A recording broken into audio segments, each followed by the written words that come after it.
All right, welcome to Machine Learning for Gamers, Dungeon Forecasts and Dragon Regressions. I like to start out with a little joke. It's a pirate joke. What be a pirate's favorite programming language? You might think it'd be R, matey, but his first love be the sea.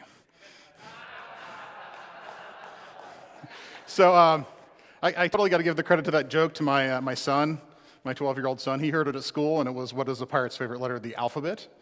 And I realized that C and R were both programming languages, and so I adapted it, and then I look smart even though I'm not. A little bit about this talk. I work for DataRobot. Let's go to the slide where I talk about myself, because that's what you guys came here for, right? DataRobot, actually, I worked for a company called Nexosis. You'll notice my shirt is a Nexosis shirt. And we were acquired by DataRobot about a month and a half ago, 2 months ago, something like that. And so at Nexosis, we had a machine learning API to help developers sort of it was an automated machine learning API, make it real easy to do machine learning for developers. And I'd go out and tell developers about this API and all the things you could do with it. And what it felt like was I was selling instant coffee for people that didn't know what coffee was for. They're like, but what's regression? What's classification? And what is impact analysis? What is forecasting? And so you had to explain these concepts before you could even get started. We'd hear things, and I'm sure you guys have heard these things before that have a little bit of the tiniest bit of data science background is like, well, can't we just throw a bunch of data at it and have it do magic? No, that's not how it works. And so this talk is an attempt to sort of address the what and why of machine learning and not the how. See, as developers, we have this tendency to focus on the how. And the reason we do that is because we start out we learn to code, and we learn some tools to build, like, say, some web apps. But then we decide we want to learn, let's say, Python, because this is the Python group. And so what we do is we figure out how Python works. We know what Python's for. It's a programming language. It's for writing programs. And we know any tools in Python we want to use, like if we want to use like a Flask, we know what that's for. We just need to know how it works. And so developers go out and they try to learn new technology by focusing on the how. How do I do this? How do I do this? How do I do this? But the problem I kept running into with developers getting into machine learning was they didn't know what all the problems they could solve were. And so they're like, well, how do I do machine learning? It's like, well, what's your question? What's the problem you're trying to solve? I don't know. I just want to know how it works so I can use it in my application, right? And so I put together a talk to explain all those what's and whys. What is classification? What is regression? What is forecasting? So that developers would have a basis to get started. So that's the intention of this talk tonight. Now, I will say that the first time I did this talk, since it's got a Dungeons & Dragons theme, I was told that I should have a character sheet as my bio here. And so I put together a character sheet. You see there, obviously, is my name. I put myself as a bard because I'm a developer evangelist, and I felt that that's like a charisma-based thing, and so it was probably the closest thing to describe what I did. Obviously a dwarf. I put myself at level 5, and I don't know, swag, right? Neutral good felt right. And then I put my abilities here, strength, I'm just kind of average. I'm not very fast because I'm kind of, well, shall we say bulky. I'm stout like a dwarf. But my constitution's reasonably good. You'll notice the 8 intelligence and wisdom and the 16 charisma. So the talks before me were very well informed. My talk's going to be entertaining. I think those are typical stats for developer evangelists. They actually aren't that smart. They just go out and be in front of people. In all fairness, actually, I have been a developer for many years. I've been writing software for about 25 years. So I am a developer. However, what does this stand for? Who said that? Okay, you get a shirt. What size you need? What's that? Okay, well, I've got them arrayed here ready to hand out. So I got from men's small all the way up to men's 2X, and I got a women's medium and a women's large. I'm guessing you're not looking for the women's medium, but I don't want to make any assumptions. So I am not a data scientist. So I'm a developer, and so I don't have a deep background in machine learning. I've learned a lot over the past year. I've been at Nexosis and Data Robot.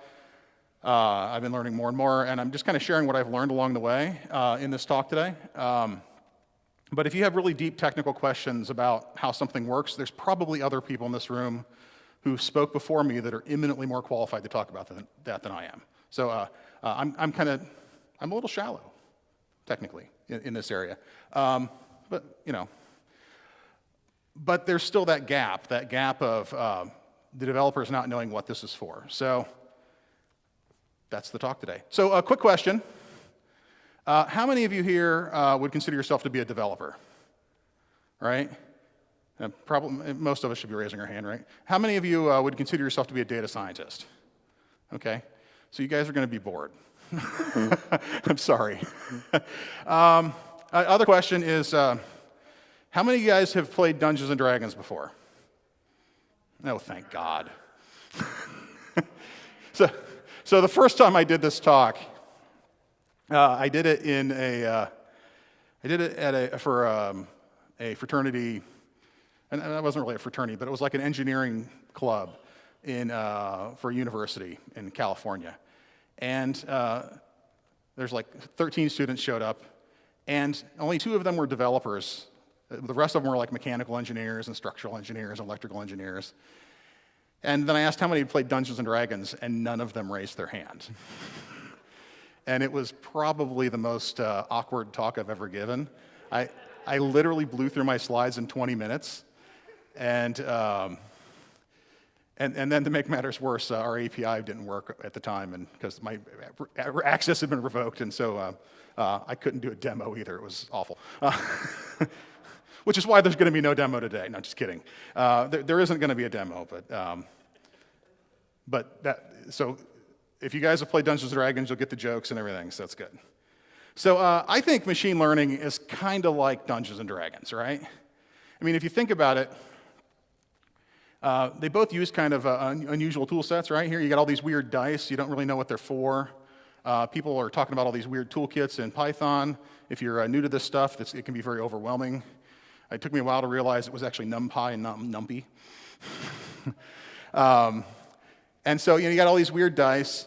In role-playing games, people get really excited about it, right? And so if you haven't played Dungeons & Dragons, have you ever had someone talk to you who does, and they tell you all about their character? And they're really excited, but you don't have any idea what the hell they're talking about. It's like, and then the wizard came up, but he cast a 7th level fireball at me, but I made my reflex save, and so it was good. Right? They're all excited, and there's just a lot of technical terms that you don't run into. There's a lot of mathy terms in machine learning that if you haven't looked at linear algebra since 1989, might seem a little foreign, or at least vaguely familiar, but not quite sure what they mean. And D&D has all these terms that you run into, this jargon, like THACO, armor class, hit dice. And so there's some conceptual parallels between Dungeons & Dragons and machine learning. And so I thought it'd be fun to draw some deeper parallels. So I'm going to start off with what is machine learning? That's like, always the first slide in one of these kind of talks. And I like to say that machine learning is math at scale. So a lot of the math that we're doing in machine learning is math that we've known how to do for a long time. But now we have enough GPUs that we can really ramp it up and do interesting stuff. We can do it quickly, and we can do it at a scale that we haven't been able to do it in the past. And that's kind of how technology works, right? So there's this perfect storm where there's lots of things we know, and then it all comes together, and then all of a sudden something's possible. I'll use another example as drones. Drones had to have several pieces of technology. If you look at it like a hobbyist drone, you're like, well, this doesn't really look that advanced, right? I mean, you got propellers. I mean, why didn't we have these things in the 70s? Well, there's certain technologies that came along that made it all possible. We got the lithium polymer batteries, so we can actually get enough power density light enough to fly something. You've got the controllers that balance out the propellers so that it can not flop over and crash when it flies, stuff like that. They just weren't available then. And all these individual pieces came together, and then all of a sudden, hey, we got a capability that we didn't used to have. We can build drones. And it's kind of what's been going on with machine learning. we can actually do this at a scale where we can start doing some really interesting stuff. And so I thought I'd start talking about some definitions first. We've all heard the term artificial intelligence. I think it suffers from an image problem. It's not a very technical term. AI can mean a lot of things. I tend to sort of lump it into the category of automated things that mimic human cognitive processes. But really, it's a colloquial term. It doesn't have a technical meaning. Think about, as an example, well, before I say that, so when you think of artificial intelligence, if you go and tell your grandfather about artificial intelligence, well, assuming he's young enough, he's going to think of the Terminator, or he's going to think of HAL 9000. He's going to think of these movie AI kind of things, right? That's what we're talking about. But it's got sort of a cultural meaning, right? When I say artificial intelligence to my friends who aren't technical, they think scary cyborgs with Austrian accents. They don't think of it as a technical field. And it's because the culture took over the word and the technical meaning sort of eroded away. It's like the word planet, right? So remember when Pluto was a planet? And then Pluto wasn't a planet. And then everyone got pissed off, right? And everyone's like, what? But Pluto's a planet. It's like, well, no, we actually discovered that it's this other kind of thing. We don't know what it's called yet, but there are lots of other things that are like it, and so it's not a planet. It doesn't fit our definition of what we thought a planet was. We need to fix this. And so, we came up with the term dwarf planet, and everyone got outraged because Pluto's a planet. And that's because the word wasn't technical anymore. The word had been taken over by our culture, and planet meant those 9 things that you learned about when you were a kid. And it's like, well, there's the one we stand on, and there's the other 8. And that's how many planets there are. And it took on a colloquial meaning and not a technical meaning anymore. And that's kind of what's happened with artificial intelligence. Everyone pretty much agrees that machine learning is a subset of artificial intelligence. It's a way of building models that mimic the cognitive processes that humans do. And like I said, it's pretty much math at scale. A lot of machine learning is things like regression-based models, classification models. It's just, they're just math at scale. They're just solving problems mathematically that we have enough resources to do today. There is a subset of machine learning called deep learning. And so lots of times when you talk about machine learning and AI, deep learning is one of those things that everyone latches onto. And deep learning is basically using neural networks with lots of layers, and it's really good at things like recognizing images and that sort of stuff, working with natural language. And so they're exciting and doing cool, exciting stuff, and there's been a lot of hype around them. But all the things I'm going to talk about today are not deep learning. I'm going to talk about the blue section of that diagram there. So this is a little bit of an alternative definition of machine learning. Lots of people like this picture here, but I swiped this from a slide deck my CEO made, and he likes to think of it this way, and I think this is fair. He thinks of machine learning as the application, or artificial intelligence as an application. It's a problem being solved. We need something that mimics the cognitive processes of humans. And machine learning and deep learning are ways that you can do that, right? So you see here, you got this blue outside in these pictures. That's representing the artificial intelligence skin. And then we got blue for the things that are using some machine learning. We got purple for stuff there that is doing deep learning. And we've got the gray up there in those two, where we're just doing some sort of like dumb rules-based process to affect something that mimics human behavior, even though it's not very smart. And so he thinks of artificial intelligence as more of an application.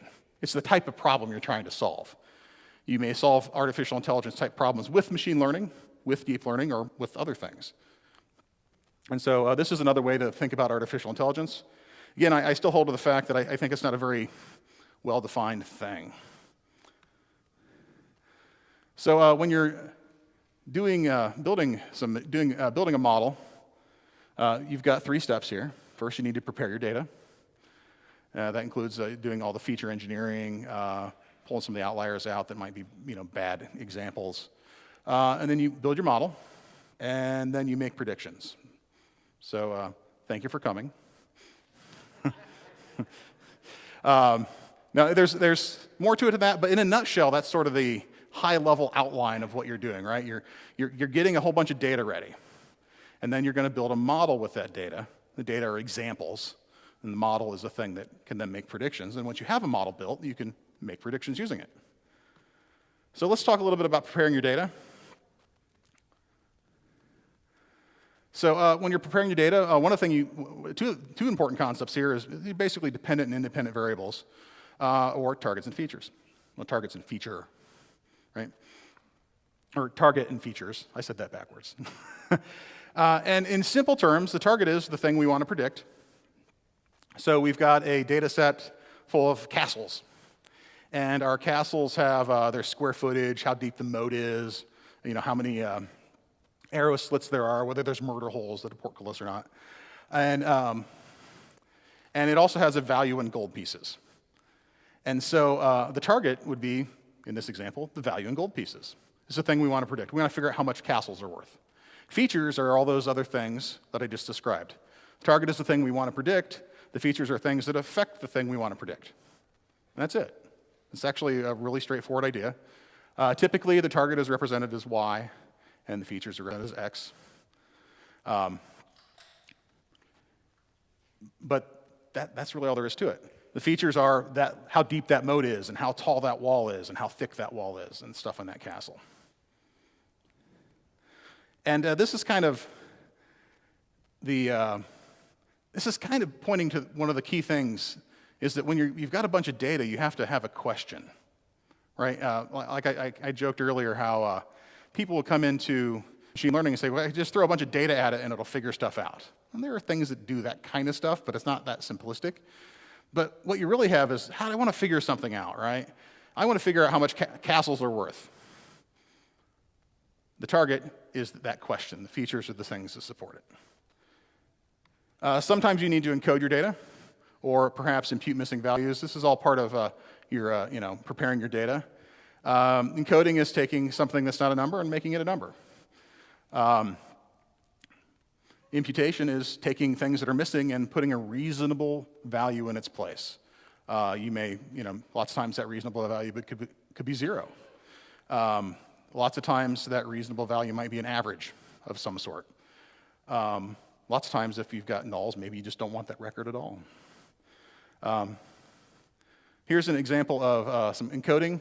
The Boolean encoding is really kind of not really encoding at all, honestly. Like for things like decision trees, it's not really it's yes or no.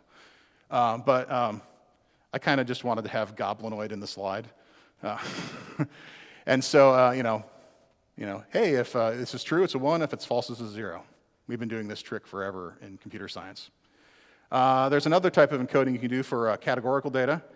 We've got here our 5 colors of dragon: black, blue, green, red, and white. These are all the evil dragons, for those who are keeping up. And you want to take that value and encode it in some way numerically. And so what you do is you create a column in that data set, a feature, that in essence says, is this dragon black or not? Is this dragon blue or not? Is this dragon green or not? Et cetera, et cetera. And so you create a column for each of the unique values in your data set, and then you put a 1 in the column that is hot, or is the one that matches the value, and you put a 0 in the rest. And so this is a way of taking that categorical string data that's meant for the humans to read and turning them into something that we can use for machine learning. Once we have prepared our data, we need to build a model. That involves picking an algorithm. So I drew some pictures of some algorithms here. We got a decision tree, which I kind of like to think of as an expert system on steroids. It's really just or a flowchart on steroids. It's really conceptually straightforward. You got maybe at the top of your decision tree is, what color is the dragon, red or green, red or not, and then it goes down one path. Is the dragon got more? Is it ancient or younger? That kind of stuff. And then it will go through those branches and come to decisions. And you can create whole forests of decision trees, and you can adjust their bushiness and stuff. You've got linear regression, or regression in general. Draw me a line that most closely matches this data. You can see here, we got sort of a natural band of data there in the middle, and we found that line that goes through it. And then we can use that line to make predictions. We got support vector machine that was mentioned in the first talk, which is great for like binary classifiers where draw a line between the two classes of data. And then you've got neural networks where you've got a series of layers of nodes with values connecting between them, and they trigger if the value gets big enough, and the data, it flows through it, and you got your input nodes on the left and your output nodes on the right. Neural networks are actually the basis of deep learning, and the reason it's called deep learning is because there's lots of hidden blue layers, and so it's deep, right? So you've got multiple layers there, so it's deep as opposed to shallow. This picture here is obviously very simplistic and very shallow. So, but you would pick an algorithm to build your model with. And different algorithms are good for different types of problems. And once you have that algorithm, you would take a bunch of data. This is just a bunch of random data, obviously. And then you need to divide that into test data and train data. And so the training data is what you're going to use to figure out what all your weights are in your model. And the test data is what you're going to use to validate it. And so a common ratio here is to take 80% of your data and make it your training data, and then use 20% of your data to test it. So you just divide it. You can also use a form of cross-validation, where instead of taking 20% as test and 80% as train, you say, I'm going to take that blue strip up there as my test data and all the other strips as my train, and then I'm going to go through it again and take my red strip as test data and all the others as train, and so you can fold over your data several times. Now, you got to be careful because you can overfit if you do this wrong. And actually, at Data Robot, what we do is we do both of these. So we take our 80% train data, and then we cross-validate it, and then we reserve that test data, that 20% test data, as holdout data. So there's several ways to divide this stuff up. These are just a couple of simple examples. Now, once you've done this and you've taken that data, all these examples, and you've fed that into an algorithm, and you've tried various weights, and you've trained it, you're going to end up with a model. And what you're going to find out is that your first model sucks. And so you're going to go back and look at your data. Say, why is my model not accurate enough? There's lots of ways to say accurate enough. 100% accuracy is not necessarily what you want, but my model might not be accurate enough, and there could be a variety of reasons. Maybe my data sucks. Maybe I'm missing some features. Maybe I picked a bad algorithm. And so you'll iterate through this process several times until you're happy with the results. One common problem you run into is if your model's too accurate is what we call target leakage. And that's the target. Remember, that's the thing we want to predict. Our feature might be part of the target.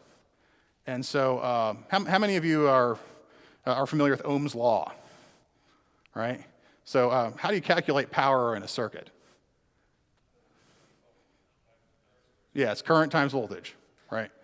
And so, well, if your target was the power output of a windmill, and one of your features that was data you gathered from that windmill was the current voltage, and another was the current amperage, then your target is in your features. And so those features are going to be extra heavily influential because there's a math problem to solve that. That's called doing math the hard way. Actually, I saw an example the other day where someone was using regression to predict fizz buzz. So, are you guys familiar with the exercise fizz buzz? Basic programming kata. They were using machine learning to predict fizz buzz for certain numbers, which is doing an easy thing the absolute most difficult way you can. And I'm like, damn it! Why didn't I think of that? That's brilliant. That'd be a great demo of useless machine learning tricks. So, but target leakage is a common problem where you've got something that's part of the target and you don't realize it. And you can usually detect that because when you're building your model, you'll get a weighting of which features are most influential on that model, which ones are having the most impact. And if you see something that's really, really high and everything else is really, really low, that could be target leakage. The other thing that can happen is I talked about fitting and overfitting. I like to think of this as the difference between knowing how a thing works and memorizing all the answers. So if you're studying for something and you understand the principles behind it, then you can extrapolate other ideas from those principles.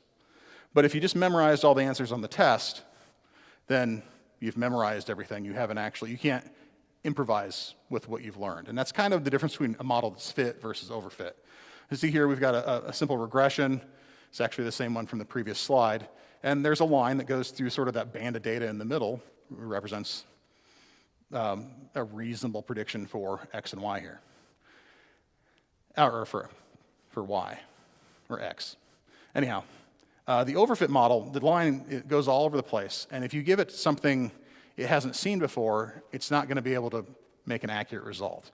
It's really, really accurate with the test data, but it's not really accurate with anything in the real world. I think that, like this is the difference between understanding a pattern versus knowing all the answers. And, if you just want to hand some numbers in and get the same answer every time, we have a technology that's good for that, and it's called a database. And so an overfit model is sort of like a database. It's just looking stuff up. So then once you have your model and you're happy with it and it's at an appropriate level of accuracy, then you can use it to make predictions. And this is the only slide with codes here, in here, and it's JavaScript because I'm a terrible person. I code in JavaScript a lot, and so when I get back to my hotel room tonight, I'm going to drink and cry. But this is not real. This is real JavaScript, but it's sort of showing how would I operationalize this model once I had it, right? How would I turn this model that I built into something that would put a thing on a screen, right? And so this is a little sample code of how I would interact with this as a developer. So I'd have this little array of features. I'd have some abstraction around my model, call predict, pass in the features, and get the result back. That's all you're really doing in machine learning. This is kind of what it would look like if you were embedding that in your code, if you were encapsulating in your code. So, with all that, I'm going to talk about 5 types of machine learning: regression, classification, anomaly detection, forecasting, and impact analysis. Through an amazing coincidence, this happens to be the 5 types of machine learning problems that the Nexosis API could solve. Amazing that, isn't it? And yeah, let's talk about them. And I'm going to use geeky Dungeons and Dragons examples. So, our first problem is a regression problem. And regression is all about predicting that number on that line. And what we would like to do is determine the value of a dragon's horde in gold pieces based on the age of the dragon, the color of that dragon, and how many hit points that dragon has. So, let's talk a little bit about dragons. So dragons have an age, right? This is from 5th edition. How many of you out there are fans of 5th edition Dungeons & Dragons? Is that you play? Okay. And how many of you play Pathfinder? I like that. Cool. So this is straight out of 5th edition Dungeons & Dragons. So the dragon's got an age: wormling, young, adult, and ancient. And if you think about it, that makes a lot of sense that would impact a dragon's horde value. It's a reasonable feature, right? A young dragon hasn't had as much time to accumulate as much treasure, and so it would have less treasure. A young dragon also isn't as powerful as an older dragon. They get more powerful as they age, and so it wouldn't be capable of accumulating larger piles of treasure. So there's 2 reasons why this is a reasonable feature for that. The color of the dragon is going to matter too, right? So there's some data in this color here. So we got dragons come in different colors. You've got the chromatic dragons on the left. They're all, colors of the rainbow. Well, black's not a color of the rainbow, but you know what I mean. They're like, colors like crayons. Black, blue, green, red, and white. And on the right, you have the metallic dragons: brass, bronze, copper, gold, and silver. And the chromatic dragons are evil, and the metallic dragons are good. And these dragons are of different power levels. The gold dragons and the red dragons are the most powerful, whereas white dragons aren't very smart. And so those would all be things that would impact how much treasure they would have. A more powerful dragon can get more treasure. An evil dragon is more likely to take. They just eat everyone and take their treasure, whereas a good dragon probably isn't going to eat everyone and just take their treasure. What I'm saying is the bad guys win. The bad dragons get more gold because they're more willing to take it. Hit points. This is how much damage a dragon takes until it is defeated. And hit points are going to have an enormous impact on how much treasure they'd have, because the harder a dragon is to kill, the more likely it is to have survived being attacked by adventurers and getting their gold. And then, of course, we've got our horde value, which is the target. It's the total value of all the dragon's treasure and gold pieces. So you could use this data here. Here's a sort of a sampling of what that data might look like. I actually went into the 5th edition Dungeon Master's Guide and Monster Manual and rolled up all these dragons and hit points and their horde values by hand. And it was glorious because I got to use my Dungeons & Dragons books at work. Actually, I downloaded the PDF. Well, anyhow.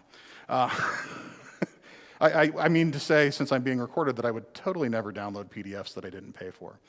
I use my books. But so here we've got all that data. It's just rows and columns. It's the kind of data that we're familiar with. This could have been pulled right out of an SQL data, MySQL database, right?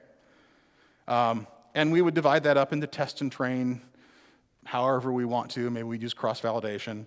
We probably want more than the 10 to 15 odd dragons we have here to build a model. This wouldn't be very much data. Probably want hundreds or thousands to build a better model. And when we're done, we would have a model where we could ask this question. We could provide the age of the dragon, the color of the dragon, and how many hit points that dragon has. And then it would tell us, well, our regression line says their horde value should be about here. Kind of neat. So that's how the problem works. You could also build a model that would say how many hit points would a dragon have based on their horde value as well. It's a little harder to do. It's harder to get a dragon's hit points because you got to kill them to figure out how much damage you did. And you usually can't go up to the dragon and say, how many hit points do you have? Or let me count your treasure so I can predict your hit points. No reason. That's not going to work. But you could build a model that does this, right? It just might be hard to gather the data. But an interesting question is these are both numbers, right? Hit points is a number, horde value is a number, but could I build a model that asks these questions? Could I say, based on these hit points and this horde value and their age, what color would this dragon be? Or what age would this dragon be based on its color, hit points, and horde value? Can I ask that question with regression? The answer is no, because that is a classification problem. So predict the color of a dragon based on those attributes. So classification is basically, what bucket does this go into? Is it this or that? Is it a hot dog or a not hot dog, right? I've actually never seen that show, but everyone seems to think that's funny, so I say it and it works. It's like the most pandering joke I've ever used. So classification is putting things into buckets, right? Figuring out what category does this thing go into. And what we're going to do is what I like to call literal classification. So based on your 6 key ability scores that you've rolled, your strength, dex, con, intelligence, wisdom, and charisma, and the race that you want to play, do I want to be an orc? Do I want to be, an elf? What do I want to be? What class should I play? So this presumes that we have data about effective class and ability score combinations. So let's look at characters here. Characters have 6 key ability scores, right there in purple. Strength, dexterity, constitution, intelligence, wisdom, and charisma. And these are typically in a value from 3 to 18, although sometimes they can go up to 20. I guess in theory they could go below 3, but then you're playing a really terrible character. You shouldn't do that. You've got the race, right? You got elf, dwarf, halfling, human, gnome, half elf, half orc, and then tiefling and dragonborn. Personally, I don't like tieflings and dragonborns because they break all the campaign worlds that I built in the 80s. I'm a little more of a traditionalist. I like all the classic races from Tolkien, and so these newer ones just don't fit into my worlds. But a lot of people like them.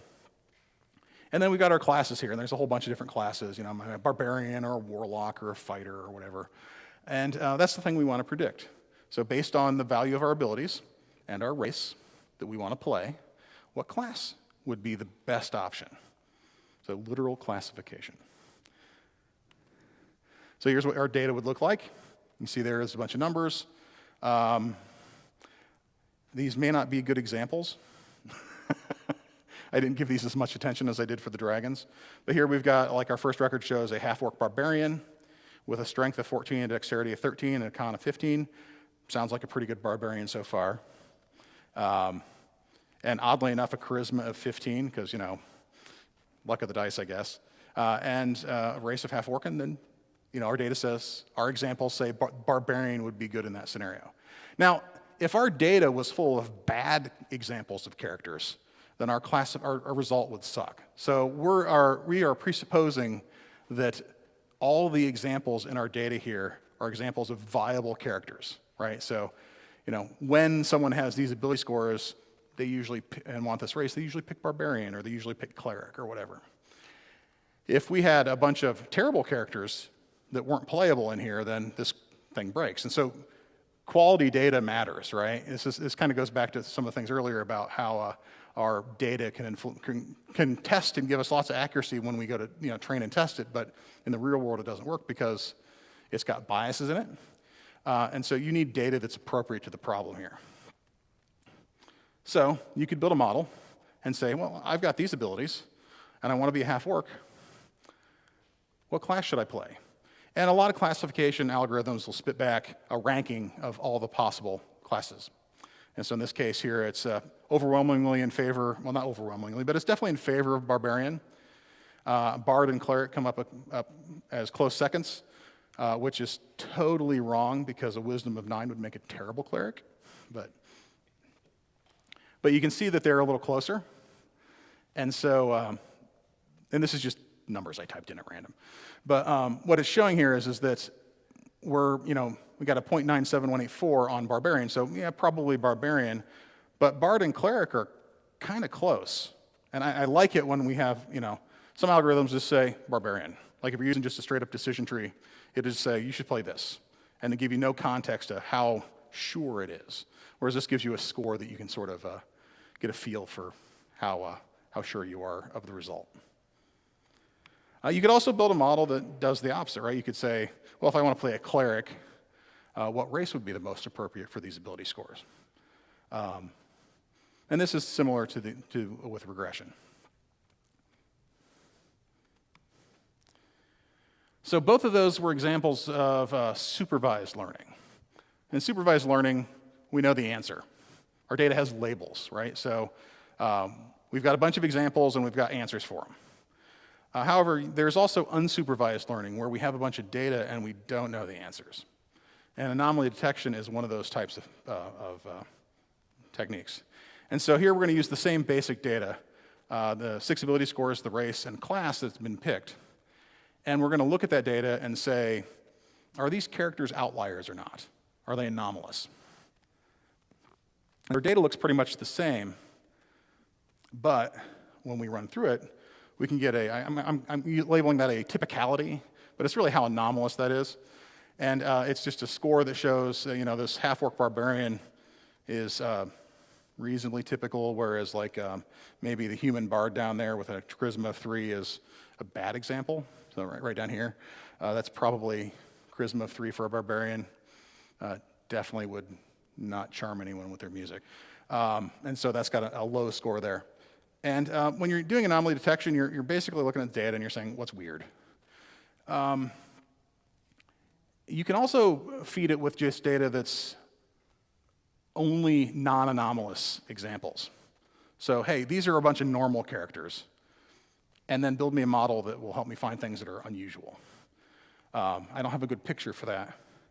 But once you have a model, either way that you build it, you can then shove all the values in. So here's all my abilities, here's my race, here's my class, and get that score back that gives you an idea of how typical that character is, how anomalous your character is.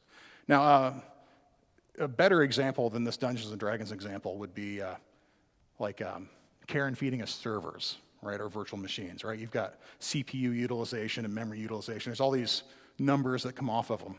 You can build a model off of those values and say, when are they weird? Maybe that server needs some attention. The server's doing something anomalous. So that's a more pragmatic example of what you might use anomaly detection for. But for Dungeons & Dragons, we can just say whether my character's weird or not. There might be a temptation to say, I've got all these characters, and what if I had a bunch of characters that I said, these are weird ones and these aren't weird ones? Right? These are outliers and these aren't outliers. Well, when you do that, you're not actually doing anomaly detection anymore. You're doing classification. Once you have those labels and say, this is weird, not weird, then you now have supervised learning as classification. I kind of think of anomaly detection in some ways as kind of like an unsupervised variation of that. And I know there's certain algorithms that are like semi-supervised learning and stuff like that around anomaly detection because it can bleed over into those sorts of problems. Forecasting. How am I doing on time? Perfect. I'm right on schedule. So forecasting is exactly what it sounds like. It's making predictions about the future. And so the example I'm going to use is I want to predict the number of encounters that will be completed at our weekly gaming session for the next several weeks, based on which players are going to be there and how much time we're going to spend at the session. And so this is, of all the examples I've given tonight, this is the actual useful one, right? I could actually use this when I'm preparing for my game, right? We're thinking in terms of encounters. How many encounters are we going to get through tonight? Well, that will tell me as a dungeon master how many encounters I need to prepare. It is actually legitimately useful. I've been threatening to build this as an app for a year, and of course, it hasn't happened. So if one of you were to beat me to it, I would give you mad props on the internet. So here's our data about our gaming sessions, right? We've got a date. That's when it happened, right? And so, this is going to be the date every week that we play D&D on. Now, we could do this at a more fine-grained level and, do hourly forecasting. It just depends on our problem. We're doing forecasting each week on a weekly basis. And the date's kind of got a lot of hidden information in it. Dates are kind of really useful, right? You've got the day of the week, you've got the week of the year, you've got the month. There's all kinds of, the hour, the minute, the second. There's all kinds of data buried inside of dates that are really useful. Not the least of which is some dates are significant. Like, hey, why didn't anyone show up to our game on Christmas? Right? But also, if you think about other examples like, let's do pizza sales. Pizza's relevant to gaming. Pizza sales tend to go up on the weekend, and they tend to be less during the beginning of the week. And so that day of the week matters a lot if you're trying to predict daily pizza sales. The weather affects pizza sales, right? How many people in your neighborhood are playing Dungeons & Dragons is going to affect your pizza sales, right? But the date has lots of hidden value in it, lots of hidden features. You can pull it apart. There's lots of stuff going on inside of it. The players, we got all the people that are in my game. So we'll have a column for each of them, and we'll have whether they're there or not. The length, that's how much time our session is. And then the encounters is our target. It's the number of completed combats for the session or completed encounters. So this is hey, we went into the dungeon and then we were greeted by an animated statue who then attacked us because we had the wrong password. And so then that was one combat. And then once we defeated that, we went down the hall and there were a bunch of undead guardians, a bunch of skeletons popped out, and we defeated them. And we got past them, we got to the boss, and then we beat the boss. And so we got through 3 encounters, right? So that's what we want to predict, how many encounters we need to prepare. So if we look at our data here, here's our historical data on our weekly gaming sessions. So you see on the far right here, we have the number of encounters we got through. Notice the 0 on Christmas. We didn't get through any encounters on Christmas because we didn't play. The length was 0. And we have here Alice, Bob, Chuck, and Eve, right? So who's there could have a huge impact on how many encounters you get through.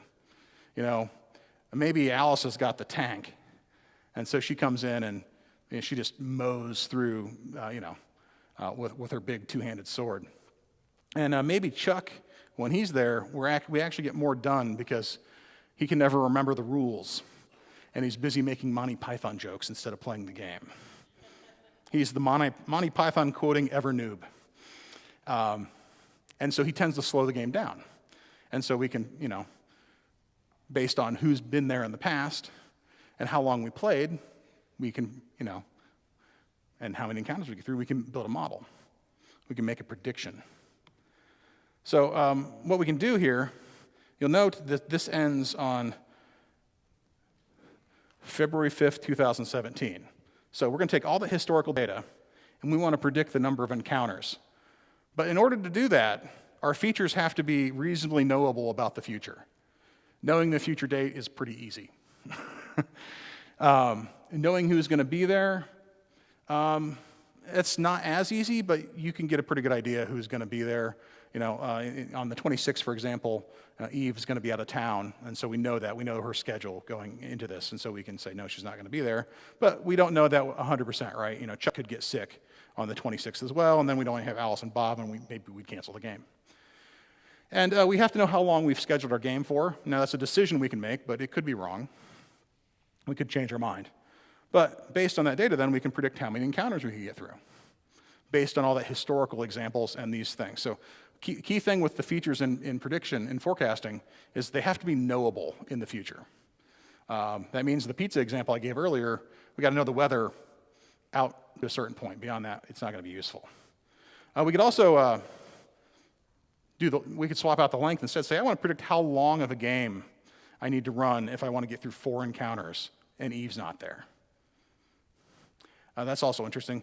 The really cool thing, I think, with forecasting is you can sort of play with these as well. So we could run scenarios and say, well, what if Chuck wasn't there? How many encounters would we get through? Right? So we can play different forecasting games, different scenarios. And so that's forecasting. Last but not least, we have impact analysis. And I want to measure the impact of updating my campaign from Pathfinder to 5th edition. Now, 5th edition is a little more streamlined, should be a faster game. I should be able to get through more encounters because the combat's simpler. So we'll take our same data. But instead of doing a forecast of stuff in the future, we want to do a forecast of stuff in the past. So on New Year's Day, we switched to 5th edition. So right here, does my cursor show up on there? Yeah, it does. So right there, we made a change. So what we can do is say, based on this actual historical data here from January 1st to February 5th, right? I've reproduced it up here at the top. Based on that historical data, make a prediction from all the data before it. So all the stuff from 2016 and before, predict from January 1st to February 5th, and then compare it against what actually happened. So we're making it's like forecasting in the past. I like to joke and call it beforecasting. So we're making a forecast at a point in time in the past, ignoring future data, which is really past data, but it's data relative to the future from the point that we're predicting, and then compare them. And so then you can do something like this and say, well, on January 1st, we got through 3 encounters, but we predicted we'd get through 5 encounters. And that prediction was based on all that historical data where we were using Pathfinder. But we switched, but the model doesn't know that. And so we can say, well, but we actually got through this many, and so we actually got through fewer encounters because we switched game systems. And so it shows the impact of Pathfinder, the switch from Pathfinder to 5th edition as being detrimental to our game. It actually slowed us down. And so I like to think of it as forecasting in the past, beforecasting, and just comparing. And so those are 5 types of problems you can solve with machine learning. There are others. There's clustering. I didn't talk about clustering. And so regression classification, anomaly detection, forecasting, and impact analysis. This is a slide here that I throw in there. If you want to learn more about Data Robot, you can go check it out. This is just a screen grab from our website and a little QR code that'll take you to a page on our website that has that guy typing in a keyboard. So go check it out. And we are doing cool stuff, so pay attention to what's coming down the road.